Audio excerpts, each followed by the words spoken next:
welcome to this video. I'm really excited to see you here. If you're a longtime follower of mine, you might remember that I posted a video, I think 2 years ago, of my recent purchases. One of those purchases was this pair of shoes. I bought them secondhand and they were crumbling. Cool. As you can see, they've kind of dropped all of this foam in here. They've been breaking down from the moment I got them. I haven't worn them that much because every time I wear them, they break down even more. I didn't know that they had this problem with the midsoles kind of crumbling and dissolving. It's something that a lot of people have experienced and kind of warned everyone about.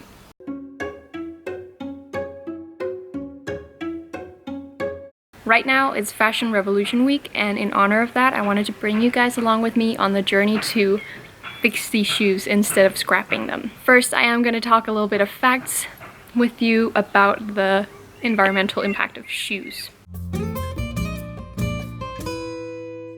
So, shoes and their environmental impact.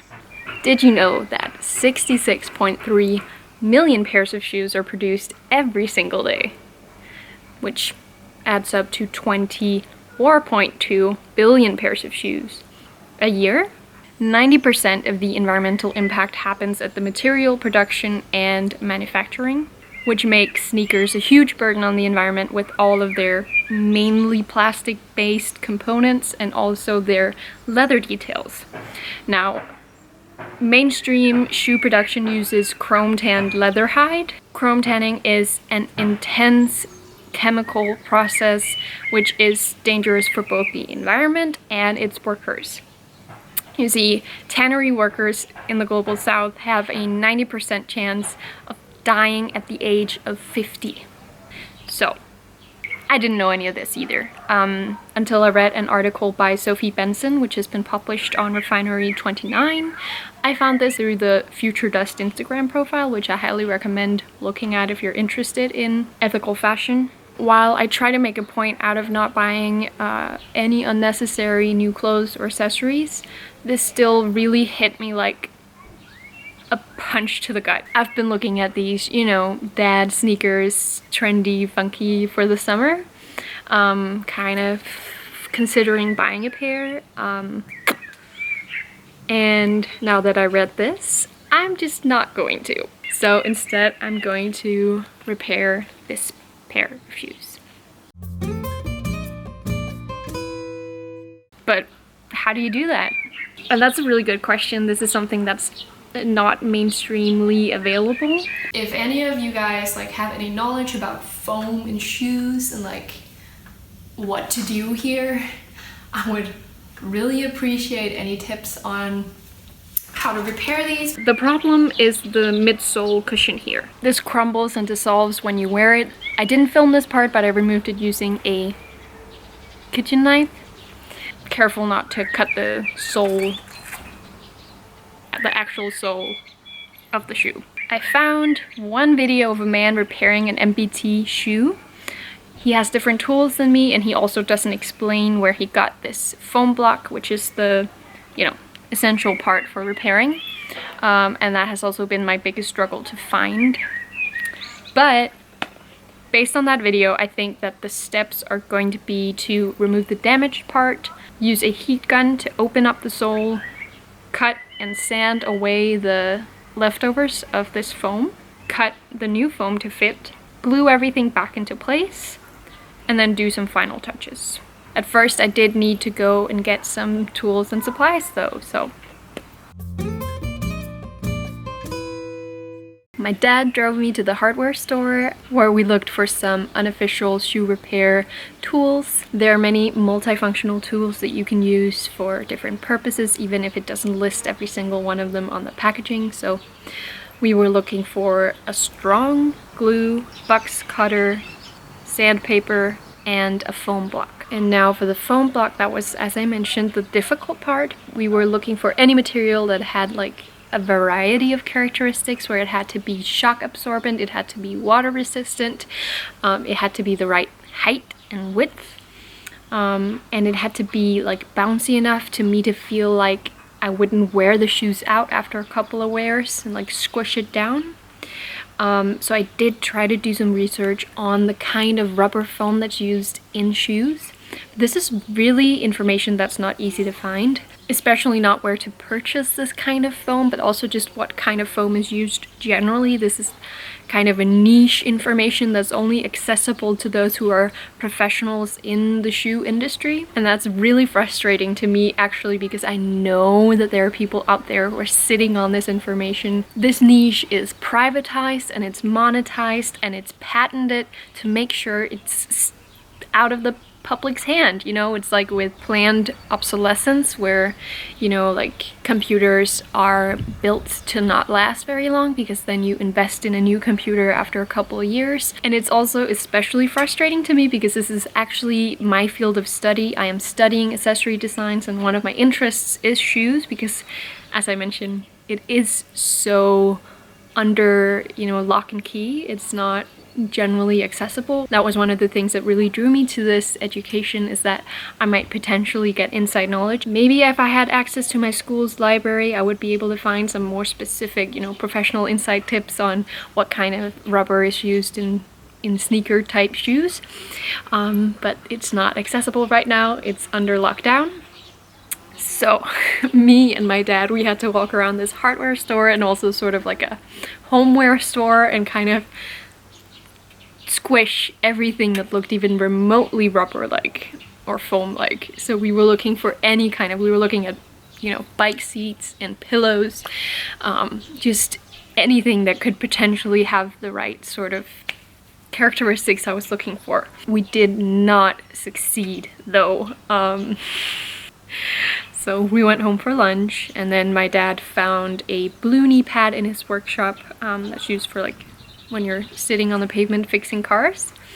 And I've tried to sort of figure out how it holds up to weight and its like elasticity and bounciness, and I found it pretty decent. I think it's really hard for me to figure out and do like a professional test of everything. So I think I'm gonna try to use that material and see how that goes. And it's kind of the best bet I have at the moment. And I can always replace it if something goes wrong, but I can't use the shoe now that I've removed the foam. And I didn't use it before then either, so I feel like it can only go uphill from here. The only problem with this foam is that it's blue, which I think is maybe a little too funky for the black shoe. I kind of want it to be a basic in my wardrobe, so I have to find a black color, like a paint or a spray or something that doesn't crack with the pressure. I'm planning on crossing that bridge when I get to it, because I'm not sure I'll get to that point. And then if everything else fails, I'll just have a blue sole on that shoe and that'll be fine. Now that we got all the tools and supplies out of the way, there's nothing left to do except fixing the shoe.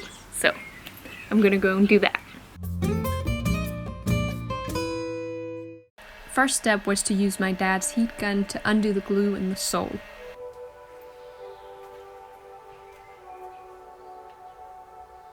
Once it was open, I had access to all the surfaces I was going to work with, and I could sand away the leftovers of the old foam in order to have a clean surface once I was going to glue everything together.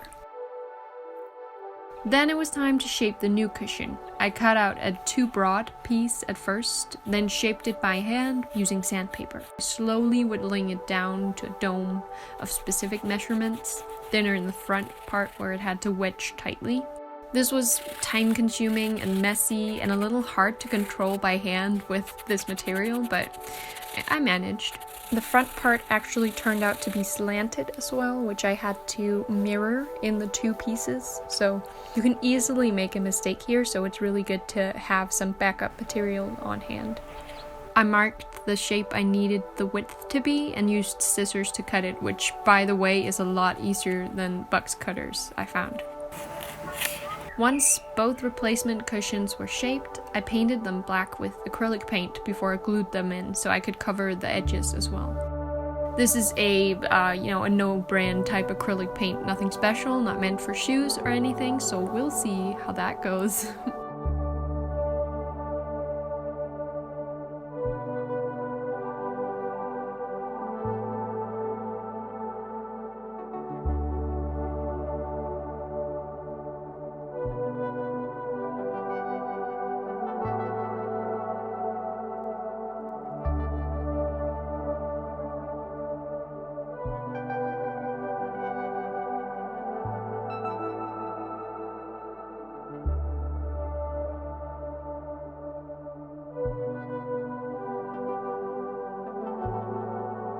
Once painted, I had to glue everything together. I followed the instructions on the tube and covered both surfaces before letting them dry and then pressing them together.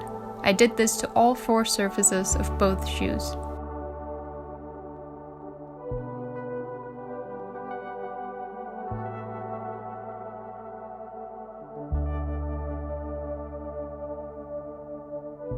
The foam soaked up a little excess amount of glue, I think. As far as I've been taught, the key is actually to not overdose the glue.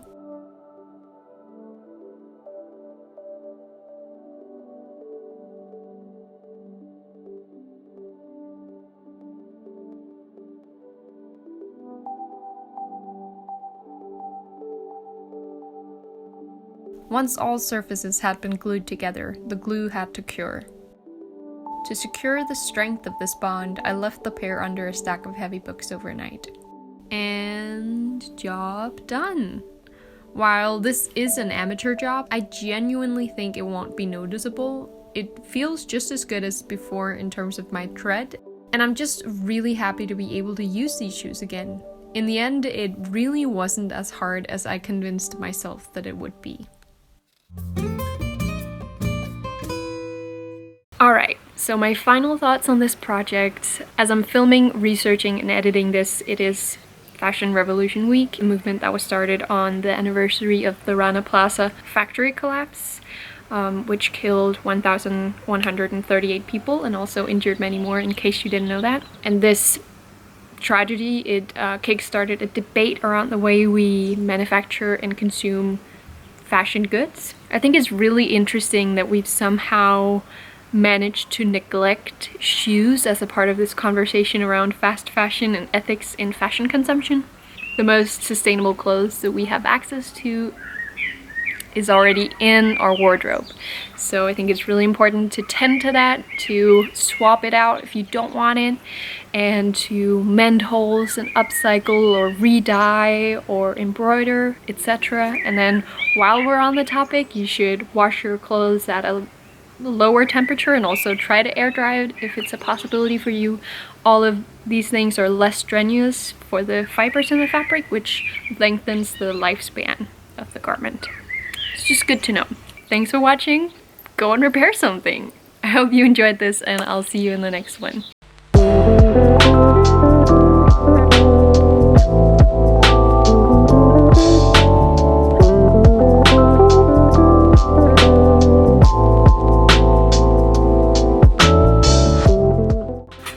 This is a nice filming spot, actually. We have flowers in the background. And editing this to keep out of the public's view. Jeez, that's a bee.